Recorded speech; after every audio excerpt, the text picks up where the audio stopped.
Assalamualaikum warahmatullahi wabarakatuh. Perkenalkan, nama saya Rizky Hasan Putra dengan NIM 13026230049 dari Pendidikan Fisika A 2023. Pada presentasi ini saya akan membahas salah satu jenis peluruhan radioaktif, yaitu gamma decay dan peluruhan gamma.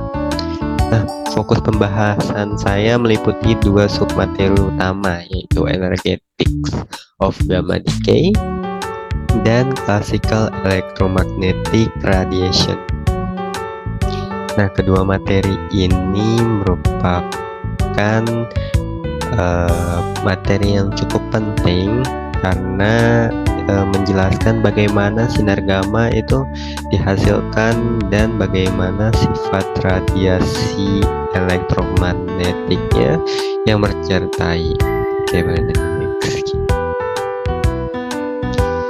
Nah, apa sih gamma decay itu? Gamma decay adalah proses ketika inti atom yang berada dalam keadaan tereksitasi atau memiliki energi berlebih kembali ke keadaan energi yang lebih rendah dengan memancarkan foton gamma. Berbeda dengan peluruhan alfa dan beta, pada peluruhan gamma ini tidak terjadi perubahan nomor atom maupun nomor massa inti. Yang berubah hanyalah keadaan energinya. Inti tereksitasi ini biasanya terbentuk setelah peluruhan alfa, peluruhan beta, ataupun akibat reaksi nuklir dan neutron. Sinar gamma memiliki energi yang sangat tinggi, biasanya berada pada rentang kilo elektron volt ataupun mega elektron volt. Memiliki panjang gelombang yang sangat pendek dan daya tembus yang besar. Nah, selain itu, emisi juga disertai dengan efek recoil atau hentakan balik pada inti yang akan kita bahas pada slide selanjutnya.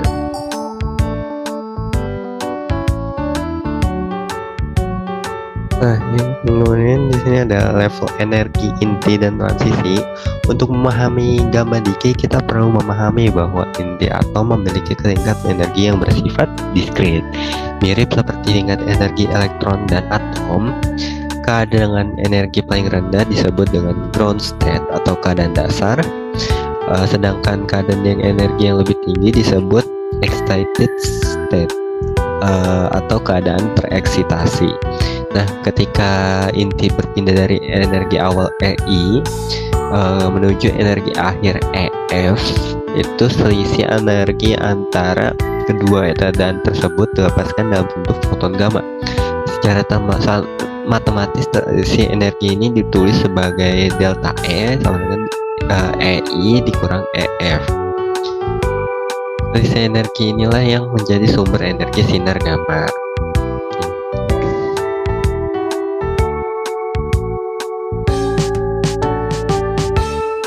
Secara ideal, energi foton gamma sama dengan selisih energi antara keadaan awal dan keadaan inti, dan kata lain E gamma sama dengan delta E.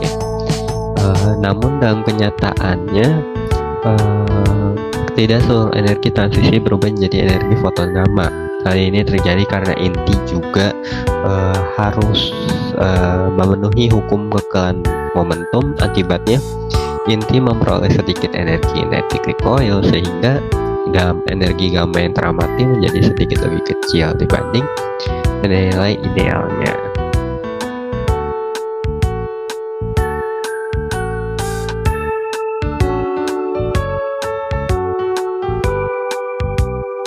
Nah, yang kemudian di sini ada hukum kekekalan. Pada proses emisi gamma berlaku dua hukum dasar fisika, yaitu hukum kekekalan energi dan momentum. Nah, untuk kekekalan energi bisa dilihat pada VPT-nya, itu ada EI sama dengan EF plus E gamma plus T recoil, yang dimana energi awal inti sama dengan jumlah energi akhir inti, energi foton gamma, dan energi recoil inti. Selanjutnya, karena foton gamma membawa momentum, maka momentum total sistem juga harus tetap. Nah, makanya itu momentum foton diberikan oleh P gamma sama dengan E gamma plus C.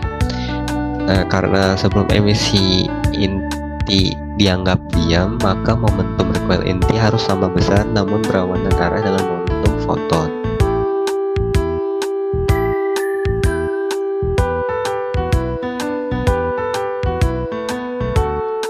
Kemudian di sini ada energi recoil inti. Ketika foton gamma dipancarkan satu arah, inti terdorong ke arah yang berlawanan. Fenomena ini disebut recoil nucleus. Nah, berdasarkan hukum kekalahan momentum, yaitu P recoil sama dengan negatif P gamma, yaitu energi. Kemudian energi kinetik recoil diberikan oleh T recoil sama dengan P kuadrat recoil per 2M. Nah, dengan mengganti momentum foton ke dalam persamaan tersebut, diperolehlah T recoil sama dengan E gamma kuadrat di per 2M C kuadrat. Persamaan ini menunjukkan sebagian kecil energi transisi sebelum yang kemudian berubah menjadi energi kinetik inti.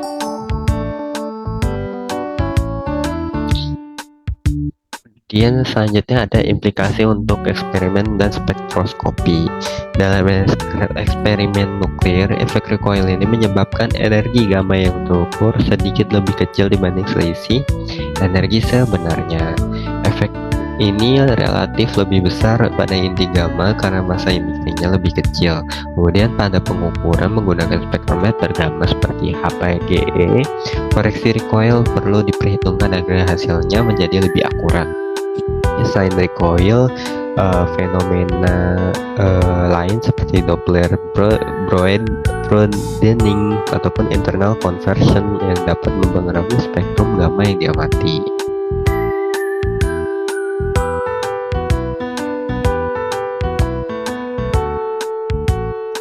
Ini di sini ada radiasi elektromagnetik klasik, yaitu setelah memahami dari mana energi gamma itu berasal, kita beralih ke bagaimana energi tersebut dipancarkan. Dalam teori klasik, radiasi elektromagnetik dijelaskan menggunakan persamaan Maxwell. Muatan ataupun arus yang berubah terhadap waktu dapat menghasilkan edan elektromagnetik yang merambat sebagai gelombang. Pada daerah yang jauh dari sumber yang disebut zona radiasi, medan berkurang terhadap jarak sebagai 1/r, tetapi tetap membawa energi menjauhi sumber. Konsep inilah yang menjadi dasar pemahaman radiasi elektromagnetik klasik.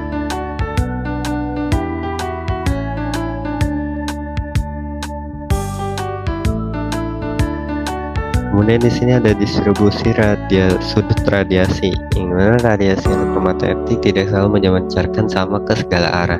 Untuk elektrik dipole atau E1 itu distribusi sudut mengikuti hubungan P theta sin kuadrat theta.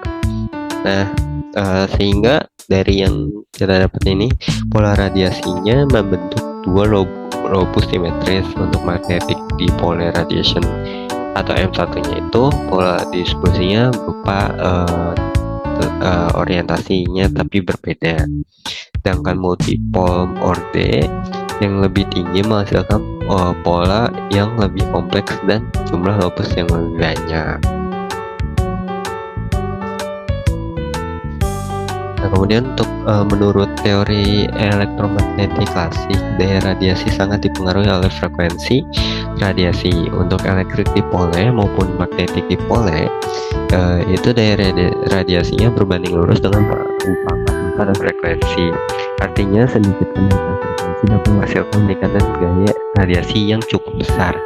Karena sinar gamma memiliki frekuensi yang sangat tinggi dibanding radiasi elektromagnetik lainnya, maka sinar gamma mampu membawa energi yang sangat besar, membawa energi yang sangat besar gitu. Oke, selanjutnya kita akan lanjut ke contoh soalnya.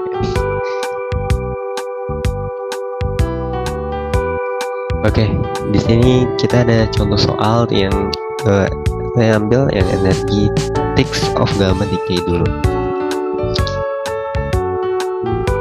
Di sini kita bisa lihat dulu ya soalnya. Suatu inti tereksitasi mengalami transisi gamma dan selisih energi delta E sama dengan 100 MeV. Jika massa inti memenuhi mc kuadrat, yang ditanyakan itu adalah energi recoil inti dan energi foton gamma yang dipancarkan dengan menggunakan hubungan E gamma sama dengan delta E dikurang delta E kuadrat per 2mc kuadrat.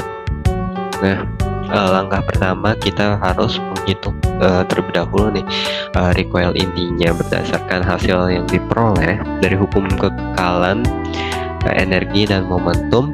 Energi recoil itu diberikan persamaannya seperti tadi ini nih, yang E gamma nih. Tapi dia cuma dari setelah negatif ini. Jadi delta E kuadrat per 2mc kuadrat. Nah, selanjutnya kita substitusikan lebih dahulu nih nilai yang kita ketahui ke dalam persamaan tersebut. Setelah dilakukan perhitungan, diperolehlah nilai energi recoil yang sangat kecil dibanding dengan transisi inti. Guys, agak ini.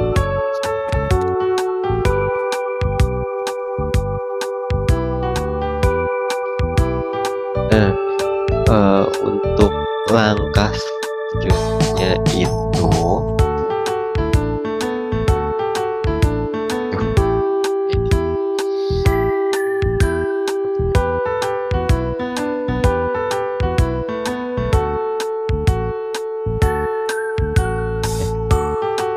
untuk langkah kedua tuh setelah energi recoil tadi ini kita dapatkan, selanjutnya kita dapat menghitung energi foton gamma itu berdasarkan kekekalan energi itu delta E min TR. Nah, TR nya udah ada nih, kita tinggal cari tahu aja delta E nya itu berapa. Nah, delta E nya itu kita dapatkan karena di sini udah diketahui ya, itunya 1 MeV. Jadi 1 dikurang 5 kali 10 pangkat 6 dari hasil TR ini tadi. TR nya tinggal diturunin dan didapatlah 0,99995 MeV. Nah, kita udah tahu berapa hasilnya, jadi bisa kita simpulin bahwa perhitungan terlihat bahwa energi gamma sedikit lebih kecil daripada selisih energi level inti.